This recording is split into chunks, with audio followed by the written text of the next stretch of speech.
ಎಲ್ರಿಗೂ ನಮಸ್ಕಾರ. Students media YouTube ಚಾನಲ್ಗೆ ಸ್ವಾಗತ.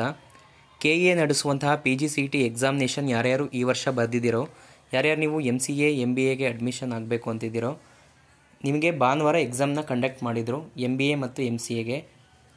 23ನೇ ತಾರೀಕು ಇದಕ್ಕೆ ಸಂಬಂಧಪಟ್ಟ ಹಾಗೆ ಕೀ ಆನ್ಸರ್ಸ್ನ ಬಿಡುಗಡೆ ಮಾಡಿದ್ದಾರೆ. ವಿಡಿಯೋದಲ್ಲಿ ಕೀ ಆನ್ಸರ್ಸ್ ಹೇಗೆ ಡೌನ್ಲೋಡ್ ಮಾಡ್ಕೋಬೇಕು ಅನ್ನೋದನ್ನು ತೋರಿಸ್ಕೊಟ್ಟಿದ್ದೀನಿ. KA ವೆಬ್ಸೈಟಲ್ಲಿ ಹೋಗ್ಬಿಟ್ಟು ನೀವು ಈ ರೀತಿ ಡೌನ್ಲೋಡ್ ಮಾಡ್ಕೊಳ್ಳಿ. ನೋಡಿ, ಈ ಕೀ ಆನ್ಸರ್ಸ್ ಮೇಲೇ ನಿಮ್ಮ OMR ಶೀಟ್ ಏನು ಕೊಟ್ಟಿದ್ದೀರೋ ಅದು ಇವ್ಯಾಲ್ಯೂಯೇಷನ್ ಅನ್ನೋದು ಆಗುತ್ತೆ. 99% ಇದರ ಮೇಲೇ ಕೀ ಆನ್ಸರ್ಸ್ ಅಂತ ಇವ್ಯಾಲ್ಯೂಯೇಷನ್ ಮಾಡ್ತಾರೆ. ಸೊ ಏನು ಚೇಂಜಸ್ ಆಗಲ್ಲ, ಎಲ್ಲ 1-2 ಕ್ವಶನ್ಸ್ ಚೇಂಜಸ್ ಆಗ್ಬೋದು ಆನ್ಸರ್ಸು. ಸೊ 99% ಇದೇ ಕೀ ಆನ್ಸರ್ಸ್ ಆಗಿರುತ್ತೆ, KA ವೆಬ್ಸೈಟಿಂದ ಬಿಟ್ಟಿರೋದ್ರಿಂದ.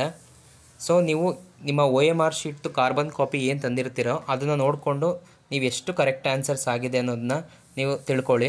ಅದ್ರ ಮೇಲೆ ಮಾರ್ಕ್ಸ್ ವರ್ಸಸ್ ರ್ಯಾಂಕ್ ಅನ್ನೋದನ್ನ ನಾನು ವಿಡಿಯೋ ಮಾಡ್ತೀನಿ. ಚಾನಲ್ನ ಸಬ್ಸ್ಕ್ರೈಬ್ ಮಾಡ್ಕೊಳ್ಳಿ. ಇದೇ ರೀತಿ ಯೂಸ್ಫುಲ್ ಕಂಟೆಂಟ್ಗಳು ಈ ಚಾನಲಲ್ಲಿ ಬರ್ತಾ ಇರುತ್ತೆ.